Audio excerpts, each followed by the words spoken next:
Selepas balik dari haji perpisahan, Rasulullah SAW didatangi Jibril setiap hari.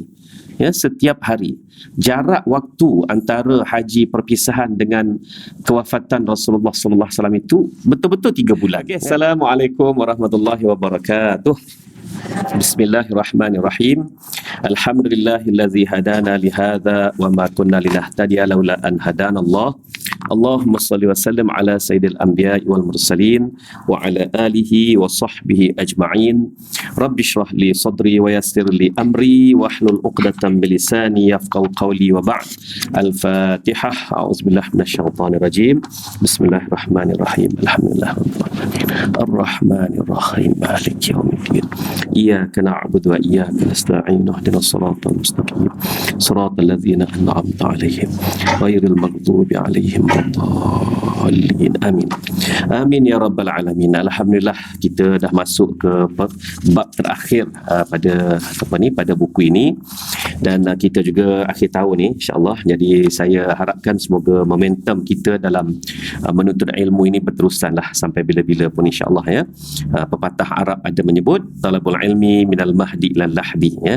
Ini bukan hadis, ini hanya pepatah saja, iaitu tuntutlah ilmu dari buayan sampailah ke liang lahat. Tidak ada penyudahnya di dalam menuntut ilmu ni tadi. Dan kalau kita lihat Rasulullah sallallahu alaihi wasallam pun, ulama-ulama banyak membuat kesimpulan bahawa Rasulullah SAW ini dengan Jibril dia belajar sebenarnya. Dia belajar. Jadi Allah Subhanahu Wa Taala menghantar Jibril sebagai petunjuk ajar kepada baginda Rasulullah SAW sebagai guru. Jadi ada benda yang tak perlu digurukan. Sebab itulah benda itu disampaikan melalui hadisul kursi, langsung ilham direct kepada Nabi Muhammad SAW. Jadi kalau yang Jibril datang tu maknanya Rasulullah menuntut ilmu dengan Jibril ya. Jadi kalau kita lihat selepas balik dari haji perpisahan, Rasulullah SAW didatangi Jibril setiap hari. Ya, setiap hari. Jarak waktu antara haji perpisahan dengan kewafatan Rasulullah SAW itu betul-betul 3 bulan kan. Jadi 3 bulan ini kalau ikutkan nak kata hadis juga rasanya, tapi saya tak pasti badan. Tak apalah, kita KIV lah yang tu. Saya tak pasti ya. Makna 100 hari sebelum kematian itu kita dah diberi isyarat kan. Kita dah diberi isyarat. Adalah isyarat-isyarat itu. Jadi lepas pada meninggal tu biasalah ada wartawan kita tanya kan. Contohnya dia tidak menunjukkan sebarang perubahan. Ada juga. Ada juga yang ditanya oleh wartawan, contohnya dia nampak pendiam akhir-akhir ni sedangkan dia periang, contohnya kan. Itu maknanya orang kata dalam tempoh isyarat kematian itu sudah tiba. Jadi Rasulullah SAW isyarat kematian baginda sudah tiba dengan turunnya ayat al-yauma akmaltu lakum dinakum wa atmamtu alaikum ya, ni'mati wa raditu lakumul islam madinah. Jadi turun ayat itu, Abu Bakar dah faham bahawa Rasulullah SAW ni akan dipanggil pulang sebab dah sempurna agama, sempurna tugas, seorang Nabi tak akan hidup lagi. Itu kata Abu Bakar As-Siddiq berdasarkan pengamatan dia terhadap Nabi-Nabi sebelumnya. Jadi Rasulullah SAW ni, bayangkan daripada tempoh terima ayat itu sehingga wafat baginda 3 bulan. Dan 3 bulan ini Jibril mendatangi hampir setiap hari. Bukan hampir, setiap hari. Melainkan 2 minggu sebelum kewafatan baginda, Jibril tak datang dan baginda pun jatuh sakit. Ya. Untuk apa datang setiap hari itu? Untuk mengajar susunan sebenar Al-Quran yang telah diturunkan selama 23 tahun tadi itu. Al-Quran sebenarnya sudah ada dia punya susunan sebenarnya ya, seperti mana yang mula-mula diturunkan dari ilmullah ke langit dunia melalui ayat inna anzalnahu fi lailatul qadr itu kan. Jadi setiap hari untuk tadarus, dan setiap hari itu jugalah baginda akan membaca Al-Quran, menyusun Al-Quran mengikut susunan yang sebenarnya, bukan mengikut susunan penurunan ayat itu kepada baginda. Jadi Rasulullah SAW menyampaikannya kepada para sahabat. Makna kata, apa yang saya nak simpulkan di sini ialah menuntut ilmu itu sampai ke tahap 100 hari terakhir pun masih menuntut ilmu. Begitulah. Dan Imam An-Nawawi pula meninggal dengan keadaan pen masih di tangan. Ya. Maknanya dia menggunakan kesempatan hayat dia di hujung hayatnya itu untuk terus menulis, menulis sampailah ke dia menghembuskan nafas terakhirnya. Begitulah kita dengan ilmu ni, jangan terhenti, ya, jangan terhenti, menuntutlah apa saja ilmu dan sebagainya, ya. Jadi insya-Allah kita akan sambunglah lepas ni, ya. Semoga diberi ruang untuk menyambung kitab-kitab lain lagi dalam konteks fiqh sirah ni tadi, ya. Jadi penutup, keterangan mengenai sebahagian daripada sifat-sifat Rasulullah sallallahu alaihi wasallam dan fadilat menziarahi masjid dan kubur Nabi, ya. Nabi sallallahu alaihi wasallam pernah ditanya berkenaan dengan orang yang datang umrah tapi tak datang ke Madinah, apakah kedudukannya? Maka Nabi SAW tak kata haram, tak kata berdosa, tak kata apa, tapi Nabi kata apa? Orang ini orang yang jahil tentang ziarah. Sedangkan masa itu baginda masih hidup, ya kan? Rupa-rupanya yang dimaksudkan di situ ialah barang siapa mengerjakan haji dan umrah di tanah suci tetapi tidak menziarahi makam Rasulullah SAW, maka orang itu sebenarnya orang yang jahil tentang ziarah. Jadi kena pergi juga kok mana pun ziarah kubur Nabi sallallahu alaihi wasallam.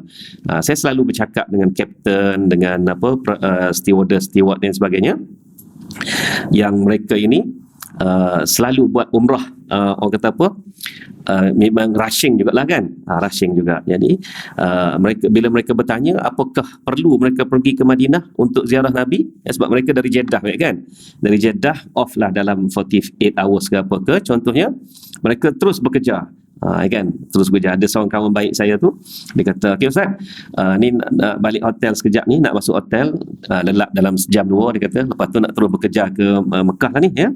Jadi saya tetap mengatakan kepada mereka, okey, kerja ke Mekah, maknanya dah habis umrah, kan. Bila dah habis umrah tu, teruslah bekerja ke Madinah.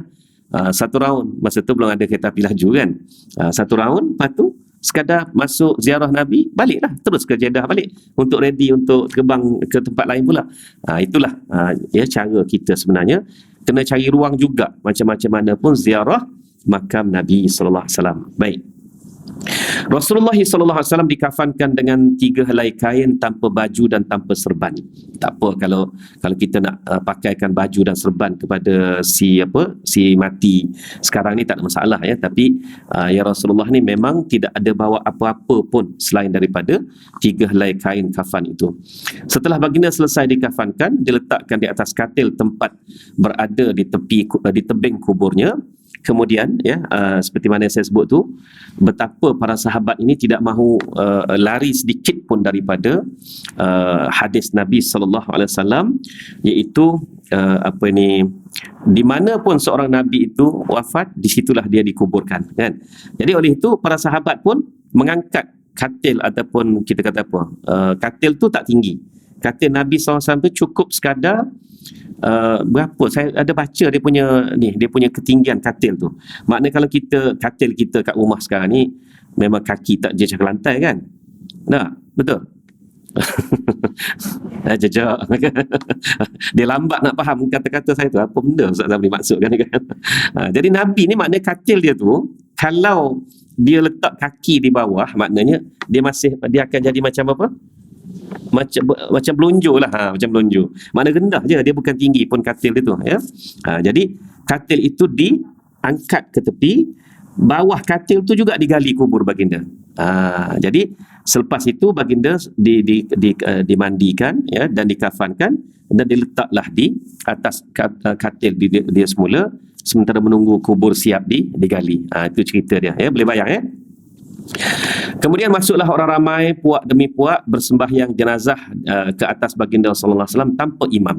Makna sembahyang serentak tu, masuk sembahyang. Sebab rumah baginda kecil sangat, mungkin muat 2 atau 3 atau 4 orang gitu saja. Jadi bergila-gila lah. Itulah antara sebabnya kenapa baginda agak lambat dimakamkan, walaupun kubur tu sudah digali dan baginda sudah dikafankan, ya. Kerana memberikan ruang kepada semua orang untuk solat jenazah ke atas Rasulullah SAW. Orang yang mula-mula sekali menyembahyangkan baginda sallallahu alaihi wasallam adalah Al-Abbas, kemudian orang-orang Ansar, kemudian barulah semua manusia. Dan baginda sallallahu alaihi wasallam dikebumikan di tempat baginda wafat, iaitu dalam bilik Aisyah radhiyallahu anha. Baginda meninggalkan 9 orang isteri. Mereka ialah Saudah, bukan Saudah, ya. Saudah. Saudah ni nama juga Saudah, boleh juga ya, nama Arab juga, tapi yang isteri Rasulullah ni bukan Saudah. Ya, dia Saudah. Aisyah, Hafsah, Ummu Habibah, Ummu Salamah, Zainab bintu Jahsyin, Juwairiyah, Safiyah dan Maimunah. Semuanya janda masa dikahwini oleh baginda kecuali Aisyah yang masih dara masa dikahwininya. 3 orang anak lelaki iaitu Al-Qasim, menyebabkan baginda digelar sebagai Abul Qasim, dilahirkan sebelum nubuah, diwafatkan di masa umurnya tak lebih 2 tahun ya. Dan Abdullah dinamakan juga At-Tayyib ataupun At-Tahir, dilahirkan selepas nubuah. Ibrahim dilahirkan di Madinah tahun ke-8 Hijrah, diwafatkan pada tahun ke-10 Hijrah, juga 2 tahun ya. 4 orang anak perempuan iaitu Zainab, Fatimah, Ruqayyah dan Ummu Kulsum. Ruqayyah diwafatkan pada hari perang Badar pada bulan Ramadan tahun ke-2 Hijrah. Ruqayyah dan Ummu Kulsum menjadi isteri kepada Uthman ibn Affan radhiyallahu anhu. Junjungan Rasulullah sallallahu alaihi wasallam merupakan orang yang paling pemurah. Pemurahnya berlebihan pada bulan-bulan Ramadan. Bagindalah orang yang paling baik susuk badan dan paling baik perangainya. Amat lembut tapak tangan baginda dan amat harum baunya. Paling baik pergaulannya dan paling takut kepada Allah Subhanahu wa taala. Tidak menjadi kemarahan kepada baginda kalau mengenai dirinya. Yang dimarahinya ialah bila menceroboh larangan-larangan Allah. Tidak bertindak kerana akhlak atau perangainya adalah Al-Quran. Sangat merendah diri, berlembut kepada yang lemah, amat pemalu, tidak pernah sekalipun mencela makanan yang tidak sedap. Kalau gemar dimakannya, kalau tidak ditinggalkannya tanpa sebarang ulasan ya. Dan tidak pernah memakan dalam keadaan bersandar dan tidak pernah memakan di atas meja makan. Gemar kepada makanan manis dan madu, buah labu sangat diminatinya ya. Pernah sebulan sehingga 2 bulan dapur baginda di salah sebuah rumahnya tidak dinyalakan kerana tak ada bahan yang perlu dimasak ya. Baginda memakan barang-barang yang dihadiahkan, tidak yang disedekahkan, menjahit sendiri kasutnya yang rosak, menampung sendiri pakaiannya yang carik, menziarahi orang sakit, menerima jemputan jamuan orang sama ada kaya atau fakir, miskin, tilamnya dari belulang berisi sabut kulit tamar, sangat bersedikit dengan benda keduniaan, padahal baginda telah diberikan anak kunci khazanah kekayaan di bumi, tetapi enggan mengambilnya, malah memilih akhirat. Banyak berzikir dan berfikir, tersenyum dan tertawa, bergurau, tetapi tidak pernah berkata tidak benar, berlemah lembut dengan para sahabatnya, memuliakan orang yang dimuliakan oleh satu-satu kaum, dan orang itu dilantik menjadi ketua ya. Ini terbukti apabila Jarir bin Abdullah radhiyallahu anhu masuk Islam. Bila Jarir masuk Islam, orang-orang Jarir itu Bani Salim tadi itu tertanya-tanya, siapakah selepas mereka masuk Islam ini akan jadi ketua kepada mereka. Dan Rasulullah SAW menjawab dengan tegas, khiyarukum fil jahiliyah, khiyarukum fil Islam ya. Makna Jarir kekal sebagai ketua ya, tidak ada yang berbeza dalam hal itu. Bukanlah Islam ni bermaksud bila memeluk Islam maka menjadi penakluk, tidak. Gitu. Sabit. Sabit di mana apa? Disabitkan. Samalah ya. Sabit itu maknanya disahkan. Dalam hadis sahih daripada Anas bin Malik radhiyallahu anhu, katanya, tidak pernah daku sentuh walau sutra yang halus lebih lembut daripada tapak tangan Rasulullah sallallahu alaihi wasallam, dan tidak pernah sama sekali aku rasai bau harum yang lebih harum daripada bau Rasulullah sallallahu alaihi wasallam. Selama 10 tahun aku berkhidmat kepada baginda, tidak pernah sekalipun baginda mengatakan uf kepadaku, dan tidak pernah baginda berkata, mengapa awak tidak berbuat demikian-demikian bila saya tidak berbuat sesuatu ya. Maknanya dari sudut seorang ketua ataupun seorang majikan, dialah majikan yang terbaik. Tidak pernah berkasar pun dengan pekerja. Dari sudut dia seorang bapa, dialah seorang bapa yang sangat merahmati dan juga menjaga hati anak-anaknya ya. Irhamu man fil ardi yarhamukum man fil ard, man fis sama ya. Berilah kasih sayang kepada orang-orang di dunia ini, makhluk di dunia ini, maka nescaya makhluk di langit akan memberi kasih sayang kepada kamu. Jadi makhluk yang di langit itu siapa? Para malaikat yang akan mendoakan kita ya. Jadi sebab itu kadang-kadang Apabila kita tak mampu nak bersedekah kepada seorang fakir, seorang peminta sedekah, baik kita jangan lalu ikut dia. Ya, cari jalan larilah kan. Kerana kita nak sedekah, kebetulan hari tu tak ada duit sungguh. Zaman sekarang ni zaman hidup berkat kan. Hidup berkat. Faham? Hidup berkat. Semua duit dalam kad. Kan? Itu dia. Jadi jadi bila ada peminta sedekah, takkanlah kita ada atas syenggo, ada kad, ada kad. Jadi akhirnya macam mana nak buat? Ini berlaku pada saya sendiri kan. Memang saya lebih suka tak pegang duit sebenarnya ya. Apabila semuanya dah boleh semuanya touchless belaka kan maknanya. Jadi akhirnya tak perlulah bawa duit. Tapi bila berdepan dengan orang yang minta sedekah, apa nak buat? Kan Allah ya, takkanlah kita nak minta ada mesin kata kan, tak boleh. Akhirnya larilah. Untuk apa? Untuk tidak menyakiti, mengecewakan dia ya. Jadi mau tak mau terpaksa jugalah bawa duit sikit ya. Bimbang jika ada orang minta sedekah dan sebagainya, kena hulurlah ya kan. Begitulah dunia sekarang ini, dunia hidup berkat. Okey, ketahuilah sesungguhnya menziarahi masjid dan kubur Nabi sallallahu alaihi wasallam adalah di antara amalan-amalan taqarrub, yakni menghampiri diri kepada Allah Azza wa Jalla yang terbesar. Disepakati secara ijma' oleh jumhur ulama muslimin mengenai masalah ini sejak dulu hingga sekarang. Tidak ada ulama yang mengemukakan khilafnya kecuali Ibnu Taimiyah.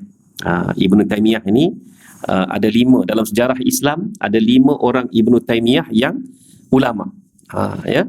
Jadi Ibnu Taimiyah yang bernama Taqiyuddin Ibnu Taimiyah ini dikiranya macam cicit lah kepada Ibnu Taimiyah lain tu ya. Jadi Ibnu Taimiyah ini adalah orang yang agak kiranya outspoken, agak berani menentang arus-arus pada masa itu. Maka sehingga kan ada ulama yang sampai ke tahap mengkafirkan Ibnu Taimiyah tu tadi. Jadi hal ini sebenarnya pada saya tak bolehlah sampai tahap mengkafirkan ya, tak setujulah macam tu. Sebab ini merupakan ijtihad masing-masing.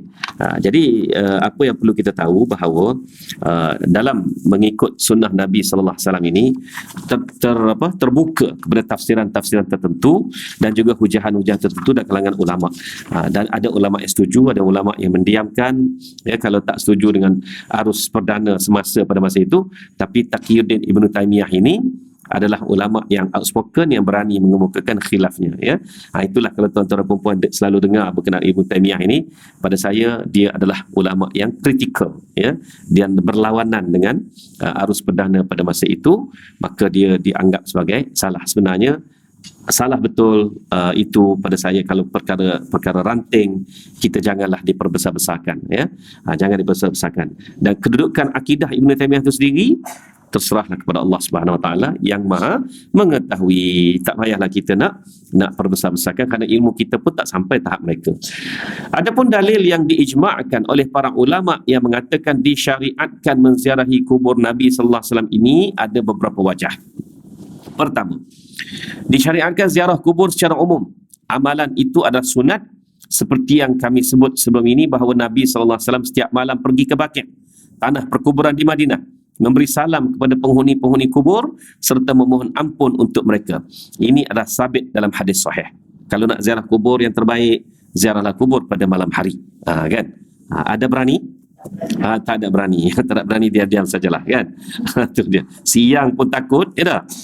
Lalu ikut SJ22 tu tak pandang tu. Tak paling, wala sunnahnya paling doa lah kan. Allahumma filahum warhamhum wa'afihim wa'fanhum ke contohnya. Tak paling tu ya. Walah situ juga adalah tempat kita berakhir kan. Okay. Memberi salam kepada penghuni-penghuni kubur serta memohon ampun untuk mereka. Ini adalah sabit dalam hadis sahih ya. Ziarah kubur yang terbaik, masuk je kubur, tak tahu kubur siapa, tak baca pun nama dia ya, kiri kanan assalamualaikum ya ahlul kubur, Allahumma ighfir lahu warhamhu wa'afi wa'fanhu, bagi pula salam surround satu kubur tu kan, lepas keluar. Itulah sebenarnya cara Rasulullah SAW ziarah kubur ya. Banyak hadis yang sabit menjelas dan menghuraikan perkara ini, dan sudah pun dimaklumkan kubur Nabi SAW termasuk dalam umum kubur, maka hukumnya ada sama. Maknanya ziarah kubur Nabi SAW juga merupakan suatu ibadah taqarrub. Makin kita ziarah kubur, makin kita taqarrub kepada Allah Ta'ala, termasuk kubur Nabi sendiri. Wajah kedua, telah sabit melalui ijma' para sahabat dan tabi'in dan orang-orang yang kemudian daripada mereka mengenai ziarah kubur Nabi sallallahu alaihi wasallam dan memberi salam kepada baginda setiap kali mereka lalu dekat raudahnya ataupun kuburnya. Ini diceritakan oleh para imam dan jumhur ulama termasuk Ibnu Taimiyah sendiri. Ibnu Taimiyah dia tak setuju kita baca doa di kubur. Maksudnya baca doa tu doa macam kita ni doa khusus maksudnya. Cukup dengan memberi salam sahaja. Kalau pun nak baca Allah maghfirlahu warhamhu wa'afi wa'afu sambil lalu. Ini pandangan Ibnu Taimiyah. Dan pandangan Ibnu Taimiyah ini diguna pakai oleh kerajaan Arab Saudi. Ya. Jadi sebab itulah kalau kita angkat tangan berdoa je dekat kubur Nabi tu terus kena halau dah kan. Kena halau dah sebab bagi mereka mengangkat tangan berdoa tu sepertinya meminta sesuatu dengan kubur Rasulullah sallallahu alaihi wasallam ya, sedangkan kita nak baca doa yang dalam buku ni kan. Jadi cukup lalu je terus bagi salam dan selawat dan salam ke atas Nabi, Abu Bakar dan juga Umar. Okey, wajah ketiga, sabit yakni dalam hadis adanya ziarah kubur Nabi sallallahu alaihi wasallam oleh kebanyakan para sahabat. Antara mereka ialah Bilal radhiyallahu anhu, mengikut Ibnu Asakir dalam sanad-sanad yang baik, yakni sanad-sanad yang boleh dipercayai, diterima.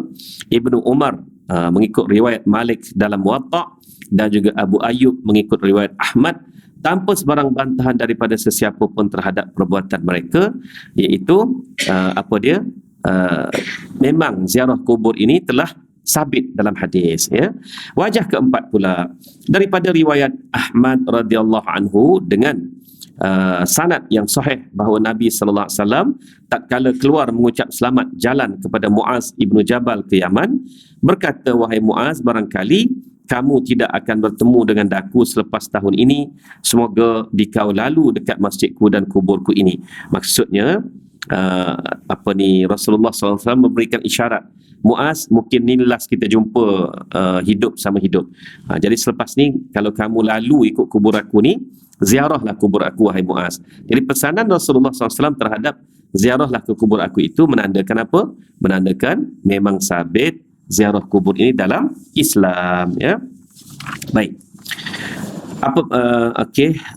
Tak apa, itu saya skip sikit tu.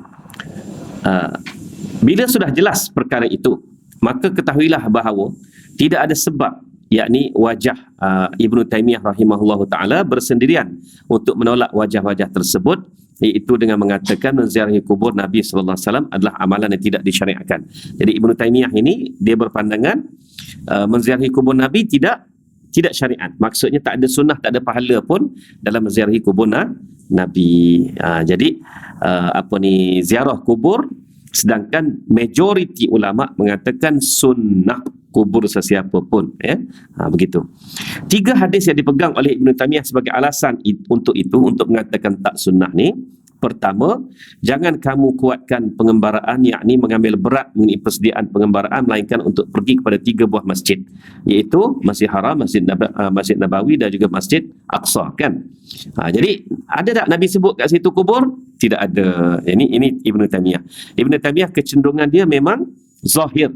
Ambil makna hadis tu, makna hadis zahir. Jadi Nabi tak sebut ziarah kat situ, maka tak ada lah. Itu dia. Kedua, dilaknatkan oleh Allah akan kaum Yahudi menjadikan kubur Nabi-Nabi mereka sebagai masjid, sebagai tempat ibadat. So sekarang ni kita janganlah beribadat di kubur Nabi, kata dia. Kan? Bila kita pergi ziarah dan juga mendoakan di kubur Nabi, maka itu dah kira ibadah. Ini pandangan Ibnu Taimiyah. Ketiga, jangan kamu jadikan kuburku sebagai tempat perayaan. Ini pun hadis yang dipetik oleh Ibnu Taimiyah. Jadi pada Ibnu Taimiyah, ziarah kubur ni dah jadi macam, ziarah kubur Nabi tu dah jadi macam perayaan. Apa tak perayaannya? Berebut lagi, bertolak-tolak lagi kan. Saya teringat lagi seorang pakcik dari Tanjung Karang. Kecil je tuannya kan. Dia duduk depan saya pada satu pagi. Ni nak tunggu syuruk lah ni. Nak tunggu syuruk je, dia buka je dia punya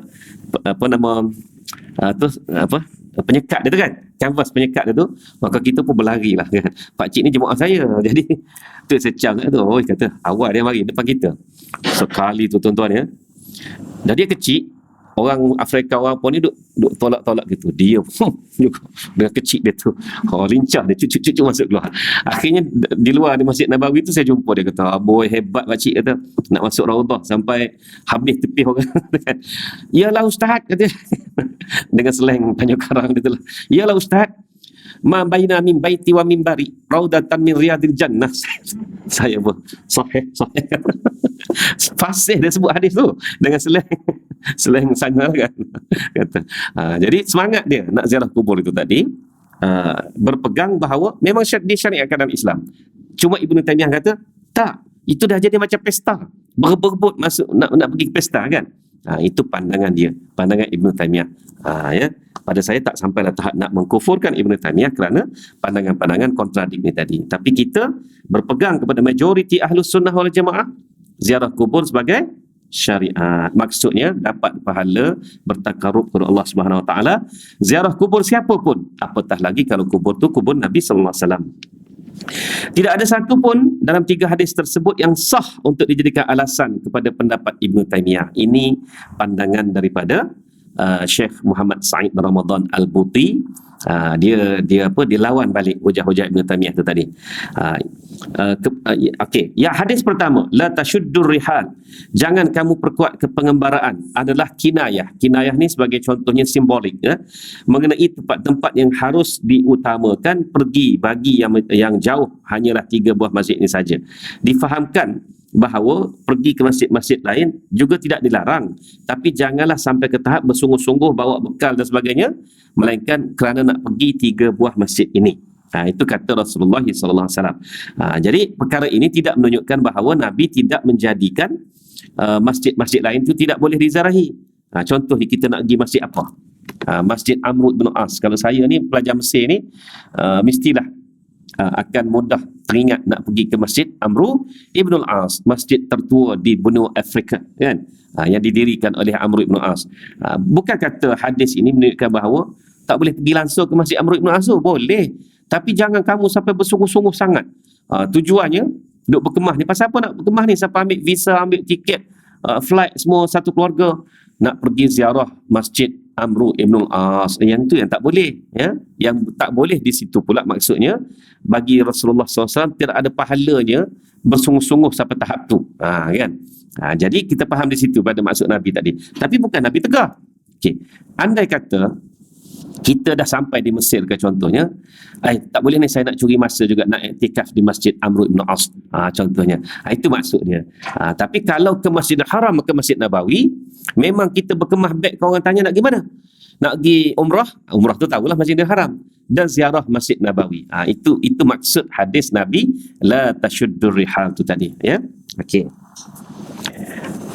Difahamkan bahawa pergi ke masjid-masjid lain juga tidak dilarang. Dalilnya bahawa Nabi sallallahu alaihi wasallam mengkhususkan juga menziarahi beberapa masjid di tempat-tempat lain seperti yang disebut ada sabit dalam hadis Nabi ziarah Masjid Quba. Masjid Quba kan Nabi pergi setiap minggu. Setiap minggu Nabi pergi dengan berwuduk dengan sempurna di rumah, lalu mengenderai unta pergi ke Masjid Quba. Itulah aktiviti hujung minggu Nabi sallallahu alaihi wasallam kan. Jadi tuan-tuan, saya sebutlah saja hujung minggu tu ya, sebenarnya tidaklah bermaksud hujung minggu sungguh saja nak suruh kita apa, nampak budak-budak sekarang kata apa, nak ke suasana tu. Istilah budak-budak media sosial sekarang ni, nak ke suasana kan. Tidaklah maksudnya bila Ustaz Zamri kata hujung minggu ke Sabtu Ahad lah Nabi pergi ziarah, bukan kan. Kena faham konteks lah gitu ya. Okey, jadi Nabi sebut la tasyuddur rihal illa salasah masjid ini saja kan. Sedangkan realitinya Nabi SAW setiap minggu pergi ke Masjid Quba. Apa cerita pula kan? Di situ menunjukkan bahawasanya Nabi tidak melarang sampai jadi haram kita pergi ziarah masjid lain selain pada 3 masjid ni. Cuma la tasyuddur rihal tadi faham macam itulah. Jangan sampai kita bersungguh-sungguh kan. Seperti contohnya ambil package sampai berbelah ribu nak pergi ke Palestin. Nak pergi ziarah di Palestin. Sebab apa? Nak pergi ke Masjidil Aqsa. Yang itu tidak ada dalam khilaf, sebab Nabi memang sebut dah dengan jelas bahawa melainkan 3 tempat ni kamu bersungguh-sungguhlah pergi ya. Kalau tidak, tak payah pergilah dengan bersungguh-sungguh. Okey. Okay, saya lompat, dah faham dah tu, masuk muka surat berikutnya.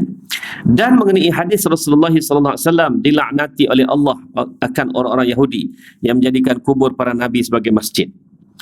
Tidak ada pengertian ziarah dalam hadis tersebut. Hadis tersebut maknanya mendirikan masjid, melingkungi ataupun membumbungi kubur-kubur tadi. Itu maksud dia.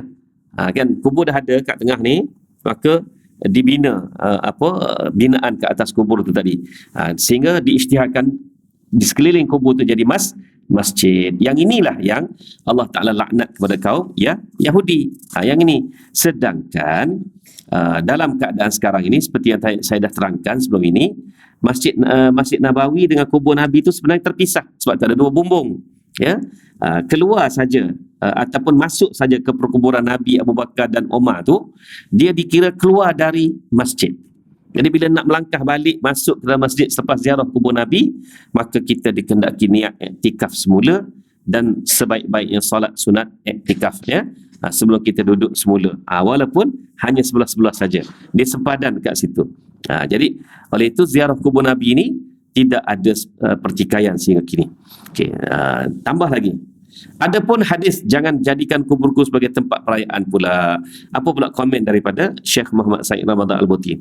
Ini adalah membawa pengertian bahawa jangan kamu jadikan ziarah kubur berketepatan dengan waktunya. Ada jadual masa perhimpunan ditentukan, dan ada tidak boleh zahir kecuali pada masa tertentu. Maka inilah yang Nabi tegah tu tadi, supaya jangan jadi pesta. Sebab apa? Mungkin dalam masjid mereka tak pesta dah, tapi oleh kerana mereka datang ni, contohnya nak masuk ziarah tu, maknya uzur syar'i, tak boleh masuk kan? Anak-anak pun kecil-kecil lagi, so ayah seorang lah yang masuk kan. Jadi bila ayah seorang masuk, ayah tak bergendang dah dalam Masjid Nabawi tu. Tapi kat luar ni anak-anak yang duk tunggu dia pakat duk bergendang menyanyi pula apa ke begitu. Inilah bentuk perayaan yang ditegah oleh Nabi SAW. Kalau sekadar berebut nak ziarah kubur itu, tuan-tuan dan puan, itu bukanlah suatu pesta. Itu dijawab oleh Syekh Muhammad Said Ramadan Al-Buti dengan begitu tuntas.